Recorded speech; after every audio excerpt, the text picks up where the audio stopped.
नहीं जी, हमारी शॉप पे हम आ चुके हैं। ये हमारा सामान है। अब कस्टमर ने जो हमें इशू बताया उसके लिए हमारे पास ये एक ब्रिज है, ब्रिज रेक्टिफायर हमने ले लिया है। साथ ही ये सप्लाई हमने ले ली है 24 वोल्ट डीसी की, और साथ ही हमने ये केबल्स भी ले ली हैं, ठीक है, ताकि कोई भी इशू है हम अकॉर्डिंगली इसको टैकल कर सकेंगे। चलें, टूल किट के हालात को ज़्यादा अच्छे नहीं हैं, तो जैसे भी है बस ठीक है, हमारा काम हो जाएगा इससे। तो चले आए, आओ मुर्जा यार, चलें अब सियालकोट चलते हैं, देखते हैं।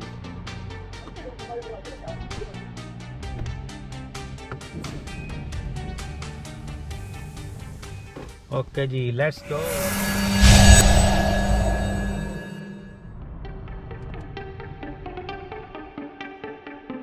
एक्चुअली कस्टमर हमें कंप्लेन कर रहा था कि उसके मशीनिंग सेंटर का टूल वर्क पीस पर गिरकर उसके वर्क पीस को डैमेज कर रहा है। तो इस इशू की क्या वजह है? तो हम क्योंकि लाहौर से अपने बिज़नेस को ऑपरेट कर रहे हैं, तो लाहौर में हम बैठकर ऑनलाइन इस इशू को रिज़ॉल्व नहीं कर सकते थे, तो इसके लिए हमें सियालकोट जाना था। तो लेट्स सी, अब सियालकोट पहुंचकर कस्टमर की मशीन को विज़िट करने के बाद हम क्या इशू फाइंड आउट करते हैं। नहीं जी, ये हमने सियालकोट टूल प्लाजा क्रॉस कर लिया, तो हम डस्के रोड के थ्रू सियालकोट एंटर होंगे।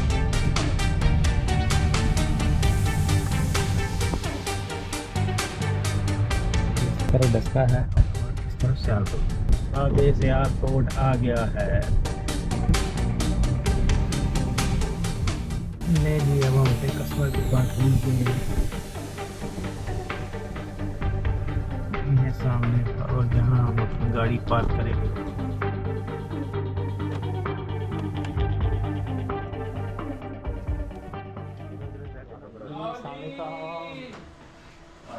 क्या हाल है? ठीक ठाक हो? ठीक ठाक, और सब फिट फाट ठीक? हाँ जी, अल्लाह पाक का दुआवां था तो नहीं।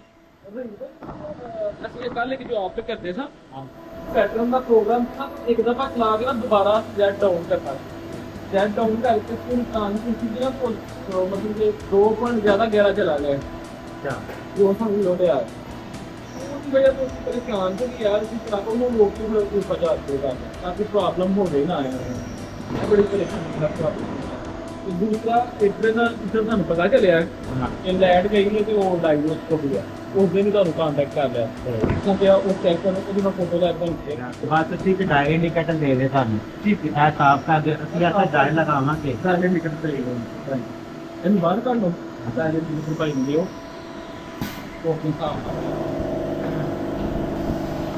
ਉਹ ਕਾਲ ਫੜੀ ਨੂੰ ऐसा नहीं है, डायल जड़ा ना अच्छे कोई लाल। अब कस्टमर ने हमें 2 पॉइंट्स से अपनी कंप्लेन को एक्सप्लेन किया है। कस्टमर Z को माइनस में 0.1 0.2 mm मूव करता था तो मूव नहीं करता था, बल्कि 0.3 और 0.4 मूव करने के बाद वो एकदम से Z एक्सिस माइनस में मूव करता था, जिसकी वजह से वर्क पीस है वो डैमेज हो जाता था। अब दूसरा पॉइंट एक्सप्लेन किया कि जब वो मशीन को ऑन करते थे तो के बाद Z एक्सिस माइनस में ग्रेविटी की वजह से गिर जाता था। अब इन 2 पॉइंट्स के बेस पे हम इस इशू को डायग्नोस करेंगे। तो ठीक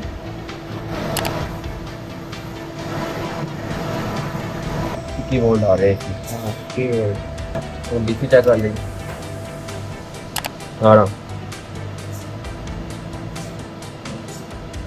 12 वोल्ट आ रहे हैं। पावर ऑफ करने के बाद मशीनिंग सेंटर के Z एक्सिस को ग्रेविटी की वजह से गिरने से बचाने के लिए Z एक्सिस की सर्वो मोटर में ब्रेक लगी होती है। तो इस ब्रेक की पावर सप्लाई को जब हमने चेक किया तो उसे कंप्लीट वोल्टेज नहीं मिल रहे थे। तो इस इशू को रिजॉल्व करने के लिए हमने पावर सप्लाई को चेंज करने का डिसीजन लिया।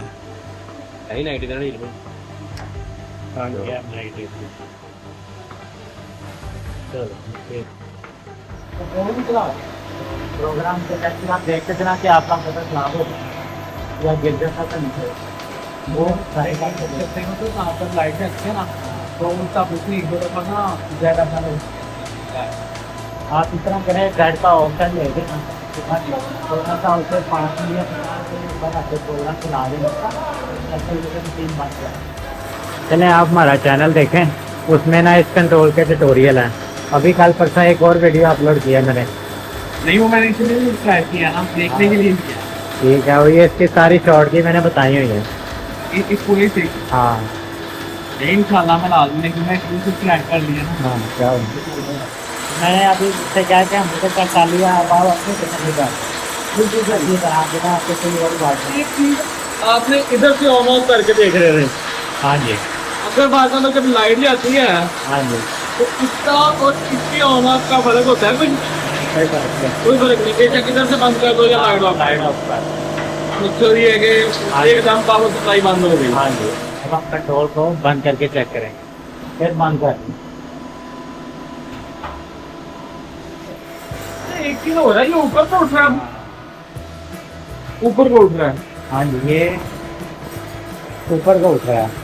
नीचे को जाएगा तो हाँ ये अपने वेट में लगाते हैं। ये अपने वेट को जैसे उसको सेव कर रहा है। हाँ जी पहले ये नीचे गिरता। हाँ जी ये पीछे की तरफ जा रहा है ना, हाँ जी इसका मतलब ये है इसका काउंटर वेट ज्यादा है ठीक है। इसके मशीन के अपने वेट से, लेकिन ये नुकसान तो चीज नहीं है, फायदेमंद है। ये फायदेमंद है ना कि इससे काउंटर वेट ज्यादा है। हाँ जो हेड का वेट है। हाँ जी उसकी वजह ये है कि सामान इस पे काफी लगा उतारा हुआ है, सीट उतारी है, चादरें उतारी हैं, हाँ बिल्कुल उस तरह वजन ज्यादा हो गया अब। ठीक हो गया। और अब ऊपर जा रहा है, इसका तो मसला नहीं। हाँ कोई मसला नहीं। नीचे नहीं आना चाहिए हाँ, क्योंकि नीचे तो बिल्कुल। डाइस आया करती है एक हाँ दिन। जी, अच्छा मैंने उसी दिन ही कहा था कि कटर लगा ना हाँ जी तो बिल्कुल वेल्डिंग करवा के मैंने सही किया। ठीक हो गया। बिल्कुल ठीक काम हो जाता। अब आपने सप्लाई चेंज कर दिया इसकी। हाँ जी अब हमने जापानी सप्लाई लगाई है। ये वाली पहले आपने ना एक दफा यही लगाई थी, हाँ जी तो फिर आप उसने ज्यादा ही मसला कर दिया था, फिर आप ये लगा के गए। हाँ जी उस वक्त का मसला ये था कि सप्लाई ओरिजिनल मिल नहीं रही थी। बिल्कुल ठीक, अब हमने जापानी सप्लाइयाँ आई थी वो हमने अपने पास सेव कर ली हैं।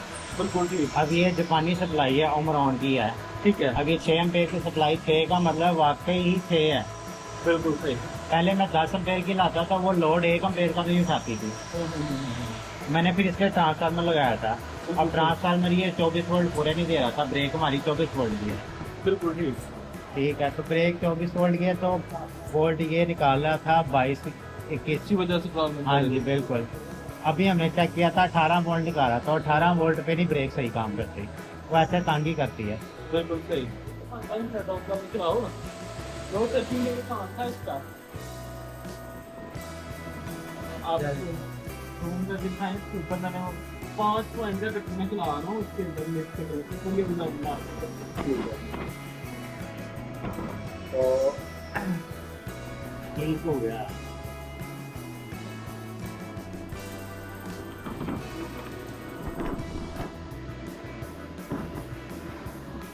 हमारे काम करने से पहले ये इशू आ रहा था कि ये जेड एक्सिस हमारा वक्त इसके ऊपर गिर के इसके ऊपर निशान डाल देता था। हाँ जी और इसको डैमेज कर देता था, तो हमने इस प्रॉब्लम को सॉल्व किया है। बिल्कुल तो हमारे ये दोस्त हमारे कस्टमर बिल्कुल सेटिस्फाइड है। ठीक है तो इंशाल्लाह फिर मिलते हैं नेक्स्ट वीडियो में। अल्लाह हाफ़िज़।